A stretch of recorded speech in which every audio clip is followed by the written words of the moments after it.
Hello, my name is Sarit Szpiro, and I'm a faculty member at the Department of Special Education at the University of Haifa. Today, I'm going to present our work on improving obstacle avoidance and mobility for low vision with augmented reality. Low vision entails a wide range of visual conditions that all have residual vision, unlike complete blindness. For example, in tunnel vision, only a small portion at the center of the visual field is perceived.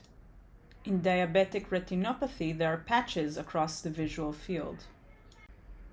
And in cataract, contrast is reduced. So low vision is defined when everyday tasks are difficult due to vision, even with glasses, medicine, or surgery. This impacts the lives of people with low vision, including activities of daily living, employment, mental health, and relevant to our use case, mobility, which is the ability to walk safely and independently from point A to point B. It is important to note that traditional tools used by blind people are less effective for people with low vision who have residual vision, so they do not use wide canes or guidos as frequently as blind people.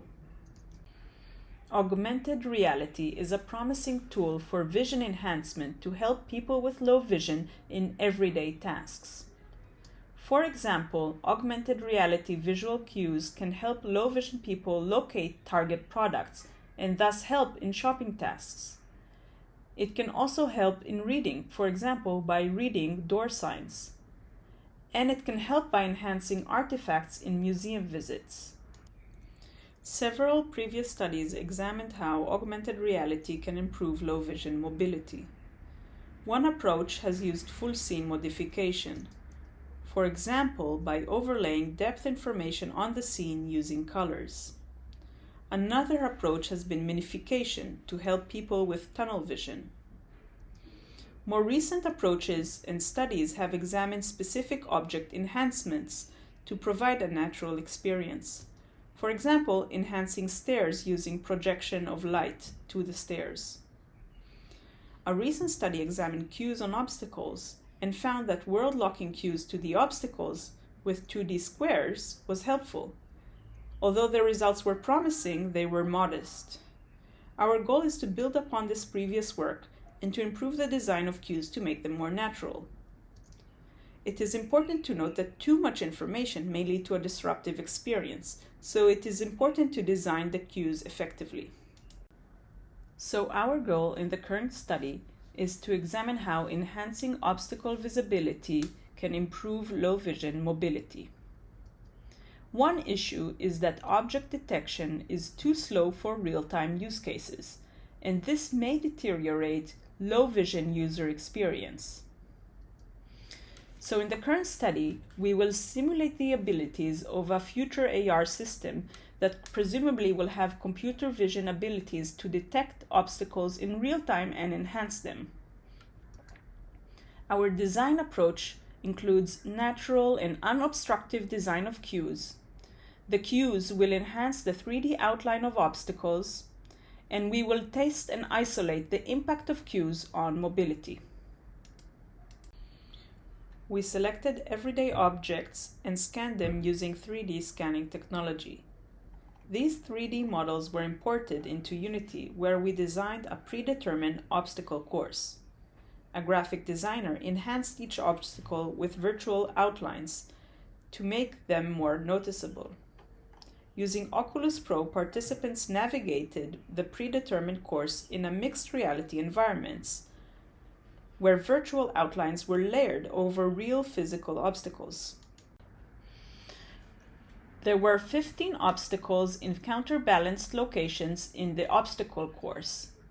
Participants walked the entire course back and forth in two conditions: the control condition and the AR enhanced condition. This is the first-person view in the control condition, where participants wore the headsets, but none of the obstacles was enhanced. This is the AR enhanced condition, where each obstacle was enhanced with a 3D pink outline.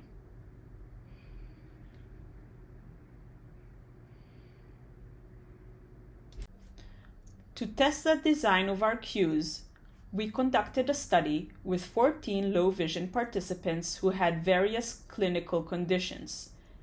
As a control group, we had 11 typically sighted control participants.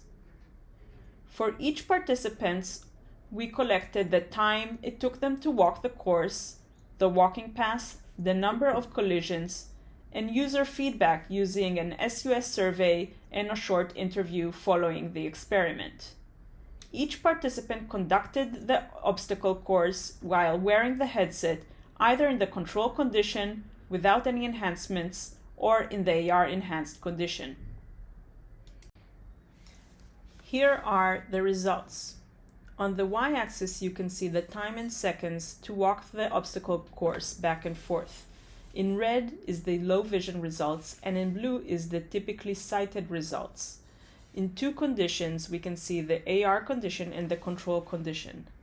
The first thing you can notice is that for the low vision group, walking time was much longer, and this is expected.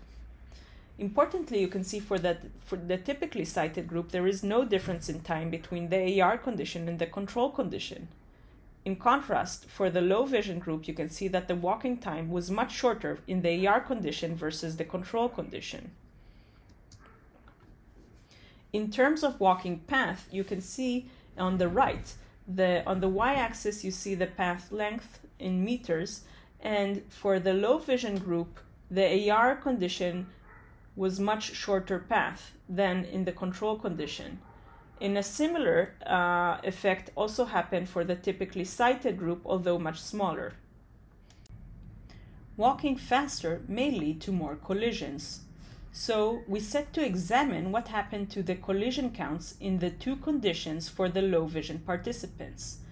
And as you can see, for the participants who collided with obstacles in the control condition, they had less collisions in the AR enhanced conditions. So overall, there were fewer collisions for the low vision participants.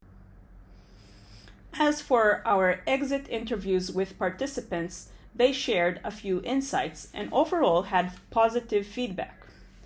For example, P1 said, "The pinks helps by making the environment more accessible." P8 said, "The pink highlights around objects were very clear and made it easier to see obstacles." And P5 said, "The pink markers made me feel more confident in navigating as they clearly distinguished the objects from the background." To summarize, we asked whether enhancing obstacle visibility will improve low vision mobility. And our answer is yes. We found shorter walking time, shorter path, and fewer collisions for participants in the AR enhanced condition. And importantly, mobility measures alone are not enough to provide a good experience. In follow-up interviews, we found that participants provided positive feedback and appreciated the subtle and natural design of our cues. As for limitations and future work, some low vision participants may have color perception issues, and thus a pink outline may not be a good choice for them. This brings up the need for customization. For example, one can envision automatic enhancements according to low vision condition or according to the object or task the low vision user is performing. This is definitely a subject for future work. Another issue is the type of glasses, and bulky glasses may not be a suitable solution for low vision participants, and this should be considered in future studies. Also, in the current study, we did not perform real-time object detection. I encourage you to look out for our XR Access workshop, where we discuss the feasibility of detecting and enhancing objects in 3D in real time. Finally, we are looking at other use cases, for example, cooking, social interactions, and museum visits, and how augmented reality can assist people with low vision. Thank you for listening.